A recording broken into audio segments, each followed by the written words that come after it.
Alam niyo ba na yung pag-uusapan nating phone ngayon, itong Itel A200 ay less than 5,000 pesos. 4,799 to be exact. 128 gigabytes na internal storage, 120 Hz pa yung screen refresh rate, meron ka pang military grade protection at meron ka pang AI features. Ganun katindi tong phone na to. Pero syempre, kagaya ng ginagawa natin palagi, gusto nating isa-isahin pa rin yung aspect ng phone na to para alam niyo yung i-expect niyo kapag binili niyo to. Doon muna tayo sa unboxing. Okay, so ito yung box ng Itel A200. So kagaya na makikita ninyo, sa harap pa lang, napaka-familiar, napaka-trendy ng design na ibinigay ng Itel dito sa A200. At ito yung sinasabi ko kanina. Meron siyang MIL STD810H na certification. So, durable talaga itong phone na to. Meron pa siyang 120Hz na screen refresh rate at 128GB na internal storage. 3GB lang yung physical RAM pero mayroon siyang MEMfusion na up to 5GB. So, 8GB yung inilagay nila dyan. Pero again, 3GB lang yung kanyang internal RAM. Okay, so open natin. So, pagbukas natin, yung phone agad yung bubungad sa atin na nakabalot sa plastic. Tapos meron siyang sticker dito sa harap. Ayan, na merong top specs ulit. So, ito pa isa ninyo makikita, 5,000 mAh yung battery capacity ng phone na to. Kaya napanatili nilang manipis yung form factor nitong phone na to. Ayan o. Diba? So, kagaya sinabi ko kanina, napaka-trendy po ng itsura nitong Itel A200. Mukha siyang iPhone at makita niyo merong dual tone or dual texture yung likod niya. So, merong malaking part na mas matte compare dito sa camera module tsaka sa mga gilid. May Itel branding tayo. And again, yung camera plateau, napaka-modern ng design. At may subtle na AI doon sa may bandang right side. Okay, tabi muna natin yun. Sa ilalim, meron tayong mga accessories dito. Meron tayong USB-C to USB-A cable. Tapos meron tayong 15 watts na charging brick, USB-A na yan. Meron tayong SIM ejector. At syempre hindi mawawala guys. Meron tayo ditong free na case. And color black. Ganda, may style pa rin. Hindi nila basta ginawang plain lang yung jelly case. Nilagyan pa nila ng design, no? Para mas maging premium pa rin yung feels kahit napakamura ng phone na to. And again, napaka protected ng ating phone dito sa case na to. Try natin para magka-idea kayo. Yan. Ganda pa rin, di ba? Ayos. So, hindi siya sumisigaw na napakamura ko lang. Yan, napaka-premium pa rin na itsura para sa presyo na. Okay? Pero ano iba na meron pa tong additional na IP65 na rating maliban pa dun sa MIL STD810H na certification. So, meron siyang additional protection pagdating sa mga palsik ng tubig, ganyan, o kaya sa mga maalikabok na environment. Hindi agad-agad papasukan yung phone na to. Ngayon, kapag tingnan natin yung bawat side, makita nyo sa taas yung kanyang single firing speaker. Sa mailalim naman, good news, meron tayong headphone jack. At bihirang-bihira natin makita yan, lalo na sa mga ganitong presyo ng phone, even sa mga mid-range or flagship.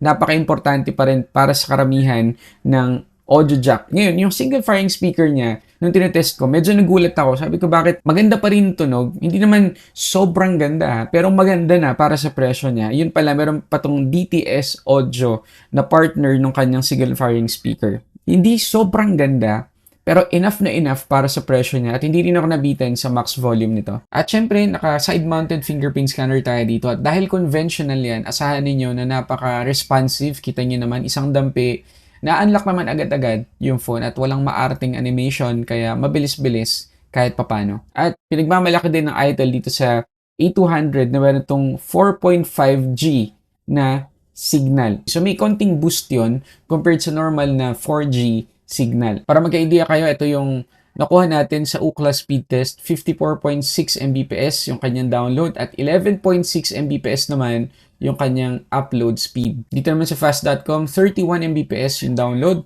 17 Mbps yung upload. At panghuli dito sa Google speed test, 23.1 Mbps yung download, 4.58 Mbps naman yung upload. So masasabi ko sa tatlong test na nakita ninyo, itong Itel A200 hindi sobrang bilis ng kanyang data connection, no? Hindi man nga lang tayo tumungtong sa 60 or 80 Mbps na download speed. So, normal na normal. So, at least para sa ganitong phone, pwede mo na siyang gamitin sa buong maghapon ng nakadata na hindi ka maglalag pagdating sa YouTube videos, TikTok video, social media apps. No? Saktong-sakto lang yung speed na yun. So, sabi ng itel dito sa A200, trendy at durable.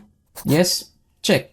Ngayon dito naman tayo sa kanyang display. Meron tayong 6.75-inch IPS LCD na 720p resolution at kagaya ng sinabi ko, up to 120Hz yung kanyang screen refresh rate. At makikita ninyo na although hindi pa rin tayo punch-hole selfie camera dito, medyo makapal din yung ating chin. Pero at least yung kanyang color reproduction hindi bluish. At yun yung karaniwang nangyayari sa mga ganito kamurang phone. Kahit nga sa mga 6,000, 7,000 pesos na mga entry-level phones, bluish yung timpla ng display. Pero dito, napaka-natural pa rin for the most part. So, mag-enjoy tayo sa media consumption dito sa A200. At in fairness, yung sinasabi ng, itel dito sa A200 na smooth, syempre, pertaining yun dun sa 120Hz na screen refresh rate. Ngayon, ito yung pattern na nakita ko sa ilang mga entry-level phones. 120Hz yung nilalagay nilang screen refresh rate. Pero, syempre, kasama yun sa marketing. Pero kapag ginamit mo na, yes, 120Hz, pumapalo talaga ng ganong kataas. Pero, naglalag. Ewan kung maalala ninyo yung previous na entry-level phone din na na-review natin dito sa channel. Mataas din yung screen refresh rate nun, pero naglalag siya paminsan-minsan kapag nag-scroll. At hindi ko yun experience. In fairness, dito sa itel A200. So, kahit na nag-scroll tayong ganyan, wala kang mapifeel na parang hirap na hirap siya kapag nag-scroll. So, talagang totoo yung smooth na sinasabi ng itel dito sa A200. Pero, keep in mind guys na may ghosting. Okay? Magkaiba kasi yung lag tsaka ghosting, di ba? Kapag may ghosting, parang mapansin mo na may konting shadow, parang ganon. Hindi siya kasing smooth ng mga mid-range flagship. Siyempre, mura-mura lang naman ng phone na to. Pero ang importante nga, kagaya sa sabi ko kanina, although may ghosting, kapag nag-i-scroll tayo, yung kanyang animation, ganyan, walang lag. Okay? Para sa akin, mas acceptable yon. At ito pa yung nagustuhan ko dito sa itel A200. Usually din, sa mga murang phone, kagaya nito, ang isa pang compromise, meron kang mapapansin agad na yellowish tint dito sa ilalim. Pero dito sa display ng A200, wala akong makita kahit pure white yung naka-display. Usually dito yun sa baba. Pero again, wala kayong mapapansin na ganong issue dito sa display ng A200. So good job guys sa itel. No, kahit na mura tong phone na to, make sure pa rin nila na maganda yung magiging experience natin sa display. Meron tayong ilang mga compromises, kagaya na lang nung touch response rate, kaya tayo may ghosting. Plus, meron din tayong notch. Tapos, meron pa tayong medyo makapal-kapal na chin. Pero, masiset aside natin yung ilang mga downsides na yan dahil sa magandang kulay at smooth na pag-scroll natin. Pero pagdating sa media consumption, manonood ka rito na Netflix, asahan nyo lang na hindi kayo makakapag-play ng mga HD na mga content. Makakapag-play kayo ng mga movies sa Netflix, ganyan. Walang makakapigil sa inyo. Pero pagdating sa mismong content, hanggang standard definition lang. So, 480p lang yan. Hindi tayo aabot ng 720p kasi level 3 yung ating widevine security. Pakita ko rin sa inyo yung display settings para magka-idea kayo. So, kagaya ng ibang mga phones, meron pa rin tayong light theme, dark theme, ganyan. Tapos, ito yung screen brightness niya. Isa lang sa napansin ko na na-compromise din dito sa phone na to, no? Pero makakasanayan nyo rin pagtagal. Kasi ang hirap gawing issue yan dahil napakamura na ng phone na to, less than 5,000 pesos eh. Kasi bumawi sila sa ibang mga aspect. Pero may mention ko pa rin, wala siyang auto brightness. So makikita ninyo may high brightness mode siya. Pwede mong i-adjust yung kanyang brightness pero wala siyang ambient or light sensor para kusa siyang mag-a-adjust ng level ng brightness depende sa environment natin. So kung nag-set ka ng ganyan, 50% brightness, the whole day, kahit saan ka pa pumunta, 50% brightness unless i-adjust mo. Yun lang. Yun yung makikita nating mga features dito sa kanyang display settings. Hindi natin matitimpla yung kulay. Okay, hindi pa tayo tapos dun sa pinoprove natin na smooth daw itong A200. Okay, dun sa display, yes, okay na din. Pero meron pa tayong performance na natitira. Okay, so itong itel A200 ay merong Android 15 out of the box. Go Edition yan, kaya magaan-gaan. Itel OS 15.1.2 yung kanyang skin. Unisoc T7250 yung kanyang chipset. LPDDR4X yung ating RAM. eMMC 5.1 naman yung ating storage type. Yung kanyang MEMFusion aabot ng 5GB. So in total, pwede tayo magkaroon dito ng 8GB na RAM. 2 thumbs up sa Itel. At yan dapat yung ginagawa sa mga ganitong entry-level phones. Hanggat maaari, Go Edition, yung ilalagay nilang operating system para magaan talaga. Hindi matakaw sa RAM. Kasi isipin nyo, 3GB yung physical RAM. Tapos ang ibibigay mo pa yung standard na Android version, bigat na yun. So at least, yung Go Edition, magaan-gaan yung background processes by default. Okay, meron tayong ilang mga pre-installed na applications dito sa Itel A200 pero madali namang iyan install. So, good job sa Itel. Ngayon, walang sinasabing official statement ang Itel pagdating sa software support na palagi nating tinatakal dito sa channel pero according sa na-research ko, isang major Android upgrade yung matatanggap ng phone na to at 2 taon na security patches. Sana lang accurate yan. Mahulaan nyo ba kung ilan yung Antutu score na nakuha natin dito sa A200? Bago nyo ituloy, post nyo muna itong video tas comment nyo dyan. Okay na? Ito guys, 373,687.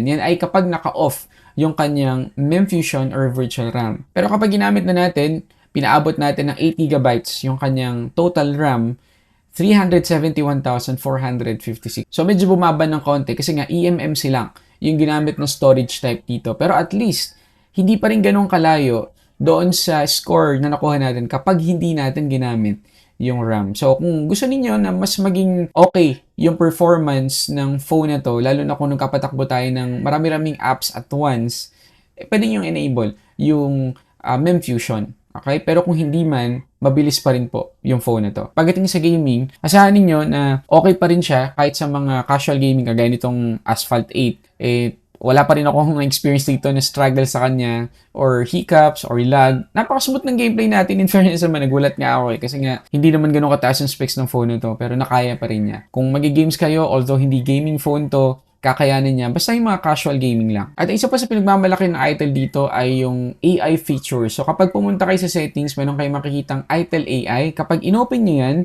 meron tayong ilang mga tools na pwedeng gamitin dito. Halimbawa, yung document assistant. So halimbawa, meron kang mahabang document, gusto mo lang masummarize yung mga importanteng mga information or details dun sa document na yun, bahala na yung Itel AI mag-summarize niyan. Gamit ito. Ngayon, yung writing assistant naman, para siyang Grammarly, ganun, kinokorek yung grammar natin, spelling natin, para bago natin isend yung ating message, yun, may confidence ka na tama yung isasend mo. Tapos yung AI wallpaper generator, halimbawa, gusto mo lang mag-create ng unique at yung very own wallpaper mo. So, gamitin mo to. Tapos, merong image or invention pero gamitin natin to magic words. So, halimbawa, type natin Pacific Ocean with Moon.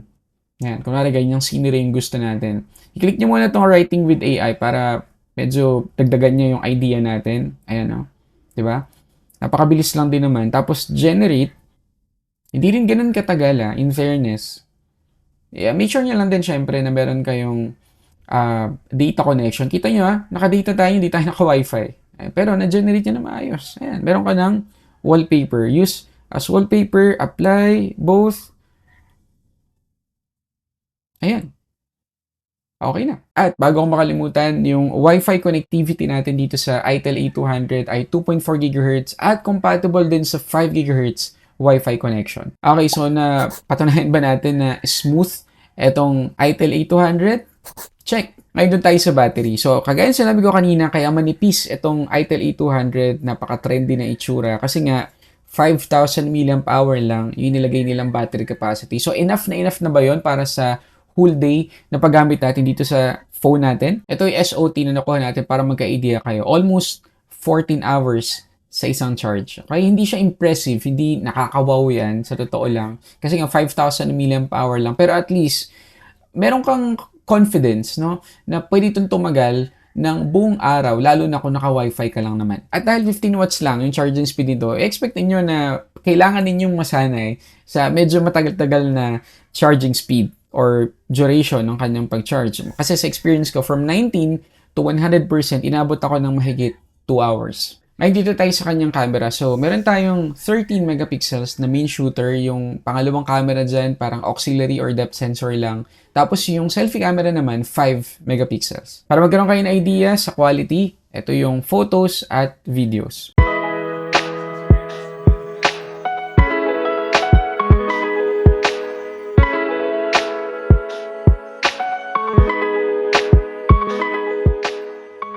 Okay, so ito yung 1080p video recording dito sa itel E200 selfie camera.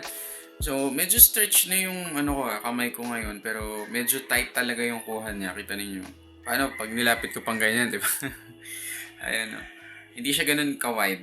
Okay, pero at least 1080p yung pwede nating ma-record dito. Iba kasing mga entry-level phones, lalo na yung mga ganitong presyo or mas mataas ng kaunti, 720p lang yung kayang ibigay sa atin na video recording. Pero ito, sinagad nila ng 1080p. Which is good, di ba? Kung sakali man na kailangan nating mag-record ng vlog natin sa labas, ganyan. At least hindi ganun ka labo, no? Okay pa rin. Apaka-acceptable pa rin. Yun nga lang yung stabilization, syempre wala, hindi natin expect. Plus, yung kanyang framing. Medyo naka-zoom tayo. Ay, ano masasabi nyo? Ito naman yung kanyang video recording. 2K 30fps yung sagad natin dito sa kanyang main shooter. Ayan, para mabigyan lang kayo ng idea sa quality. So, 1x, 2x. Okay. Tapos, pwede pa natin yung isagad up to 4x. Not bad, diba? Not bad. Hindi lang ganun ka-stable, syempre. Hindi na natin expect yan. Kahit EIS, wala din tong phone na to. Pero, 2K na resolution at ganitong presyo. Gamit ka ng gimbal, okay na okay ka na. Ayan, no?